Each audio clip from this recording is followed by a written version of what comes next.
Hello, guys. My name is Sienna, and I'm here to tell you a small story of my own. Geez, some of the stories I saw here about crazy mother-in-laws are just nerve-wracking. It reminded me of my own time dealing with my entitled mother-in-law, Cindy, who thought that the world revolved around her. Now, let me tell you the story. My husband, Drago, is Cindy's only child. His father died when he was young, and Cindy had to step up to care for him. She never let him forget that. Cindy was a veiled narcissist who thrived on making herself feel powerful and important. She raised Drago to give in to all her demands and not have the right to question her decisions. She was, in general, a very entitled lady who demanded that people do as she says, or else there would be consequences. Naturally, no one wanted her in their life and cut her off.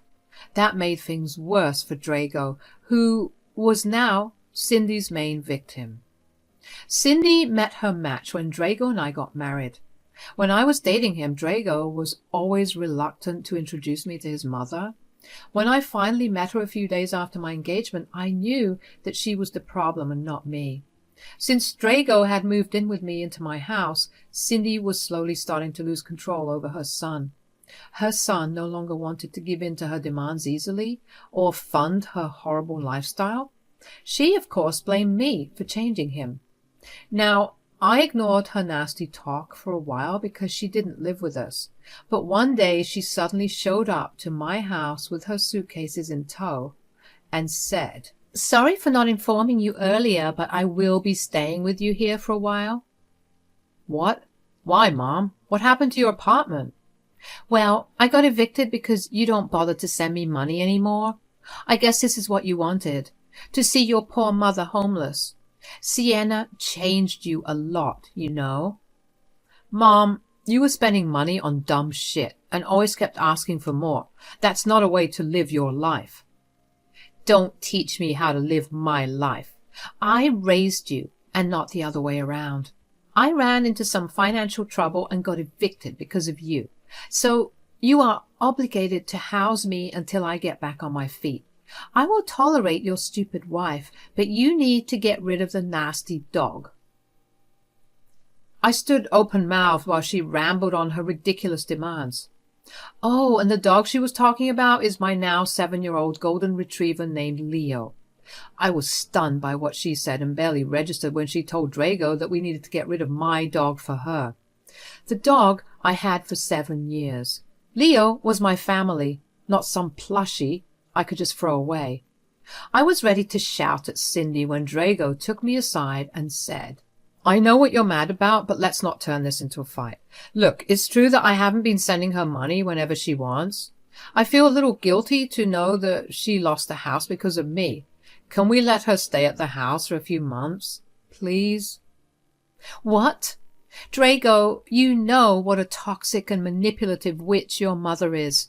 None of her financial problems is your fault. You don't need to feel guilty. The audacity of the woman is astounding. She even wanted to get rid of Leo. Do you expect me to get rid of Leo? Sienna, please, you know that I will never let that happen. Leo is my family too. I will not throw him out because of my mom. I can't just throw my mom out like that either. Please, Sienna, just a few days. I swear I will find a way to get her out. Drago's desperation and guilt made me feel bad for him. It was his mom, after all, and Drago wasn't exactly fully capable of standing up to her just yet. He begged me hard to let Cindy stay, and I reluctantly agreed. Drago went and told Cindy the good news, but also sternly told him that Leo was not going anywhere. Cindy tried to make a scene, but both I and Drago put our foot down. She huffed and puffed, but accepted. All is well for a few months, right? Wrong. Cindy had no intention of ever recovering financially. She refused to look for jobs, leached off of us, littered the house, never cleaned her mess, and didn't pay a single penny towards anything. Instead, she regularly asked for money to do God knows what. She lived like she owned my place and constantly called it her house. Her attitude towards Leo was also remarkably bad. We had plenty of screaming matches about that. I was at my wit's end with her. Drago didn't know what to do either. Just when I thought things couldn't get worse, I had a bad fall, broke my arm, and had a mild concussion. Any guesses as to what happened? Well, Cindy freaking left the hairdryer on the floor of my damn bathroom. Drago was away on an important business meeting and couldn't come back home, so I had my best friend drive me to the hospital since Cindy refused. Something about staying at the house taking care of it. I was too much in a daze to argue. I got to the hospital and was kept there for a whole night due to the concussion. They did x-rays and stuff, which also took a long time. I had to stay at the hospital with my best friend while my mother-in-law did God knows what in the house. I had a bad feeling about leaving her alone with Leo since she hated him so much, but I wasn't in the condition to do anything till I got discharged. I took an Uber home the next day and hurried to make sure Leo was fed and taken care of. As soon as I walked in, I called out to Leo. I was met with silence, and a minute later I saw Cindy. I said, "Cindy, where is Leo? I called, but he didn't answer me. Did you look after him and feed him last night?" "Oh, that filthy animal. I got rid of it." "You what?" It was like I was struck with a thunderbolt. My insides were screaming, and I could hear my heart pounding wildly against my rib cage. I couldn't believe what I was hearing. Cindy freaking got rid of my dog? What the hell? Cindy ignored my shocked face and kept talking. "Animals can't stay in this house. They don't pay rent. They don't clean up after themselves, and they are useless. They belong on the streets or in a shelter. My home will not have one of those wild and disgusting things around." I was reeling with anger when Cindy spoke like that. I was way too stressed about my poor dog to waste my energy shouting at her, so I calmly looked straight into her eyes and said, "You are right, Cindy. Pets can really be a burden when they don't look after the house or pay rent. It's important for us to recognize when this happens and kick them to the curb immediately." There. Finally, my wise words have gone through your thick brain. God, I thought you would never understand. You should always listen to the woman in charge of the house. I know what's best for my house and family. Your words are truly wise, Cindy. Thank you for opening my eyes today. I guess it gave me a new perspective. It will be very helpful for me in the future. Cindy looked pleased with herself for getting rid of a dirty animal from her home. She thought that all was well. Now, she would finally settle into my house that she has already started to call hers. Like I said, she always considers herself to be the matriarch and head of the house, no matter whose house she was staying at. I had been putting off confronting her for as long as I could, but this was the last straw. No one messed with me and my family, which included my dog Leo. I was fuming inside and worrying about Leo at the same time. But I kept my face neutral and tried to control my anger. Karma would come for Cindy soon enough, and I would be the one to deliver it. I quickly distracted Cindy and got out of the house.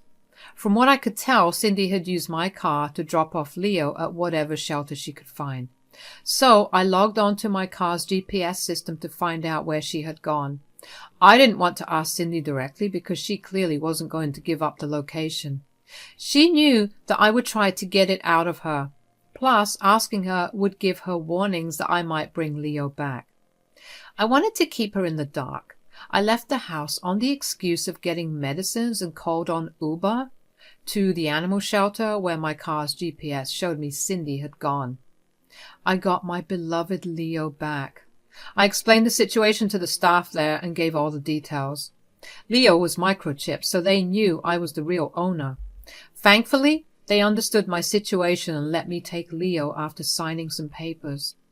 Guys, my poor dog was traumatized. He was sitting in the corner of the room, refusing to look at anyone. As soon as he heard me, he leapt from the corner straight into my arms. I won't lie, but I did cry tears of joy and relief when I held him. At the same time, my rage at Cindy was threatening to overcome my senses. I loaded Leo in my car and went straight home. When I stepped into the house, Cindy took one look at Leo and shrieked. It was a nasty shriek that made Leo bark at her. As you can tell, he wasn't a fan of Cindy anymore. Cindy said, "What the hell, Sienna? What on earth is that filthy animal doing in my house? I didn't get rid of him to have you bring it back." "First of all, Cindy, Leo is mine. You had no right to give him away just like that. What happens to Leo is my decision and mine only. So I did what I wanted and brought my dog back." "Absolutely not, Sienna. I always told you that I won't allow a filthy animal to live in my house. They are nasty and don't pay bills. And—" Yeah, I heard all that before, Cindy. You told me those things so many times that I know it by heart now. "Well then, get rid of the dog. I can't stand looking at him. He's already messing up the carpet with his nasty dog hair. I don't want dog filth in my house. You better drop him off wherever and start cleaning my house." At this point, my anger was somewhat reduced. I knew that I wouldn't have to put up with Cindy for any time longer. I had everything set and all the plans made. I was firm in my decision. I calmly looked at Cindy with a small smile and said, "First of all, Cindy, this is my house, not yours. And secondly, you were right. Animals who don't pay bills or clean after themselves don't deserve to be in my house. Now, let's see which animal doesn't pay bills, thinks the house is hers, and doesn't bother cleaning her mess." "Oh my God, it's you, Cindy." "What? How dare you, Sienna? Are you calling me an animal?" "We are all some kind of animal, Cindy, and you fit the criteria perfectly. So I have decided I will take your advice and kick out the nasty animal I have in the house. Spoiler alert, it's not Leo, it's you." Cindy looked at me like I had slapped her or something. There was this tinge of fear and nervousness in her eyes that I hadn't seen before. It gave me a lot of satisfaction to see her afraid. She was used to getting her way with everyone. But in recent years, both her sons were trying to let go of the control she had over them. Cindy had realized that and was trying to reinstate her position as the matriarch. That was part of the reason why she was so insistent on moving into my house. Well, thankfully, I was there to set the record straight. I had no qualms about putting Cindy back in her place. Cindy, unfortunately, had trouble understanding my simple words. She started to tremble and said, "What are you saying? You can't just kick me out. This is my son's house." "Well, no, Cindy, this is the house that I got from my dead grandfather as my inheritance. The same grandfather who also happened to have got me Leo back when I was a teenager. Every little detail just makes it easier for me to kick you out on a clear conscience." "I don't care how you got this house. Since you were married to my son, it belongs to him too. And since he is my son, I have a right to be here. You cannot kick me out to house that filthy animal." "Well, I can, and I am kicking you out. You have no right to be here. We housed you because of your poor financial decisions. You were supposed to help me recover, not give me extra stress by throwing my dog out. Now I see that you are taking liberties in doing what you want. You want to feel like a freaking matriarch and control other people? Well, that won't happen in my house. So take your stuff and get the hell out." "How dare you speak to me like that? Just you wait, you little witch. I will call my son and set you straight." "Sure, Cindy, call him and tell him. Let's see what your son has to say about this." Cindy huffed and called Drago to plead her case. Well, not plead, because she was still confident that she could demand whatever she wanted, and we would give in immediately. She was sure that her son would take her side and teach me a nice lesson. So she called Drago, all the while eyeing me and Leo with pure distaste. When Drago picked up the call, this is what happened. "Hello, Mom. What's up? Is everything okay in the house?" "No, everything's not okay in the house. Your crazy wife is threatening to throw me out of the house like an animal. I don't know what I did to deserve this horrible treatment. I'm extremely upset, Drago." "What the hell? What happened? What is going on?" "What Cindy said is true. I am kicking her out of the house. I made the decision a few minutes ago, and I am firm on it." See, Drago? You need to teach your wife some manners. She forgets who is the matriarch of this house. She is disrespecting me and being an absolute nightmare. Never in my life have I ever been treated this bad. Cindy went on and on about her miserable condition in my house while painting herself to be the victim. She never once mentioned that she tried to rehome my dog behind my back and justified it with her twisted sense. I waited patiently for Cindy to stop her theatrics. Drago was doing the same thing. When Cindy showed no signs of slowing down, Drago interrupted her. Okay, calm down, Mom. Let Sienna say her part. Sienna, tell me what's going on. Why did you suddenly want to kick out Mom? You just got back from the hospital. What went wrong? Cindy should have mentioned it, since she thinks she did nothing wrong. Since she didn't let me tell you what your mom did while I was in the hospital. She took Leo and dropped him off at an animal shelter. What? Why? She said something about filthy animals who don't pay bills or look after themselves. She drove 25 miles to drop off Leo in a shelter. Thankfully, I got him back today, since I had proof of ownership and all. There was a very deep silence on Drago's end after I told him what Cindy had done. I knew that he was shocked and super mad. I had a feeling that Cindy could sense it too, because she looked hella nervous. After a few seconds of silence, Drago said with suppressed rage, Mom, for the love of God, please tell me you didn't do that. Well, I just thought... Mom, did you try to rehome Leo? What the hell is wrong with you? What's your tone, Drago? I'm your mother. You don't speak to me like that. You know how I hate animals living under my roof. You have known this all your life. That dog needed to go. I gave some really valid reasons why. I don't understand why you're mad. Are you serious right now? You are living under Sienna's roof and not the other way around. How dare you try to get rid of Leo while my poor wife was recovering from an injury caused by your carelessness?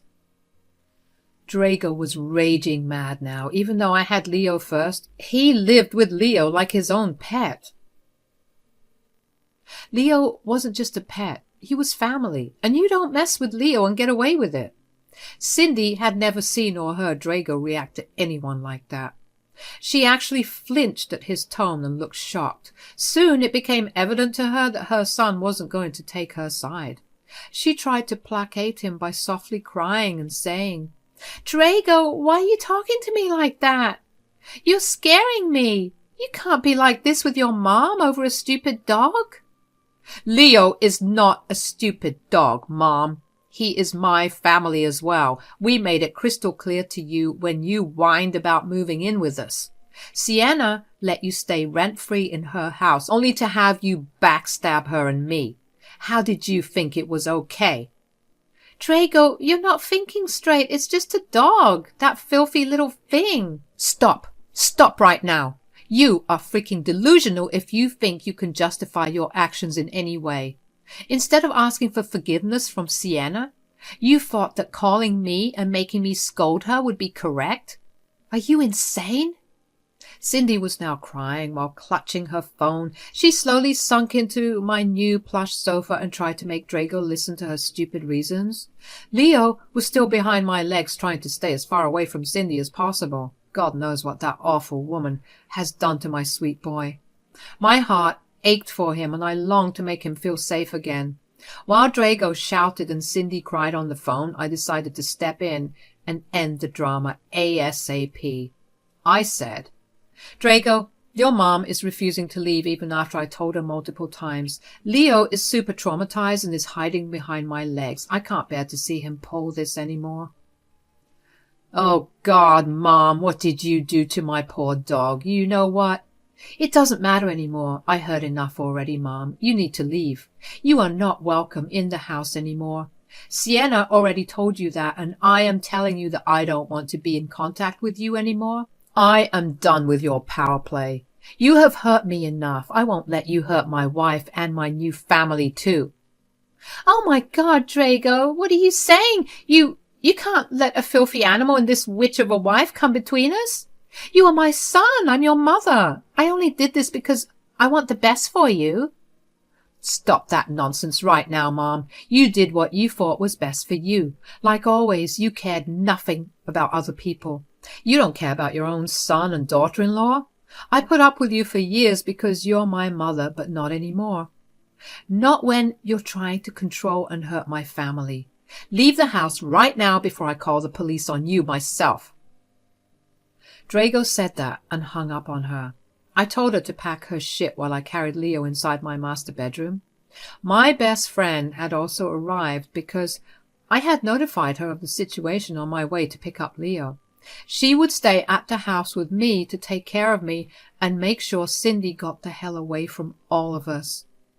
She comes into the house and keeps an eye on Cindy while she packs her stuff. Cindy would have protected or thrown a tantrum if Drago hadn't been so angry.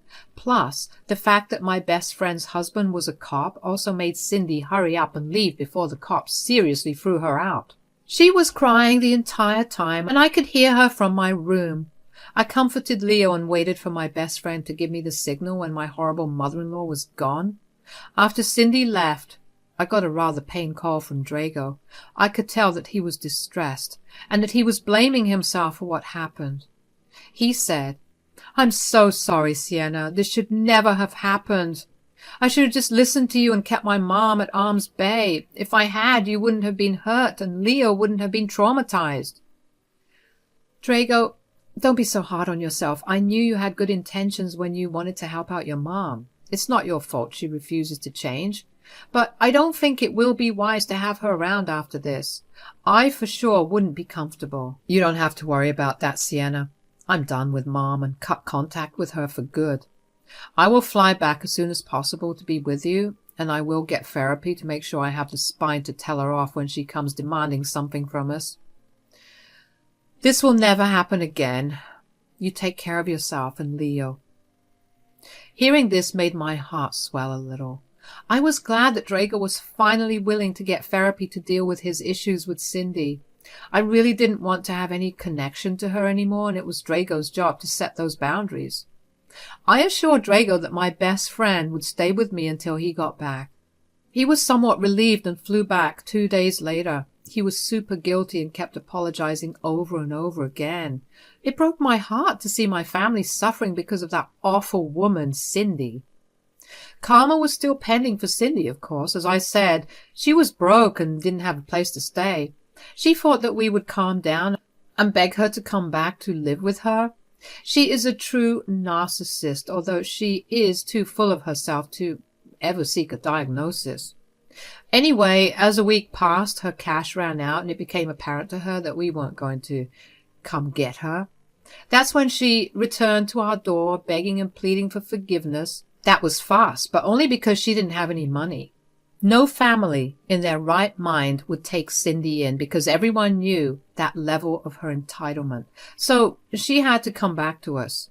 We refused to even open the door and threatened to call the cops if she stayed for long. She was already blocked from all our phones and social media. The extended family was informed of everything and everyone took our side because they were not crazy like Cindy. Me, Drago, and Leo slowly went back to being the happy family we were before Cindy disrupted everything.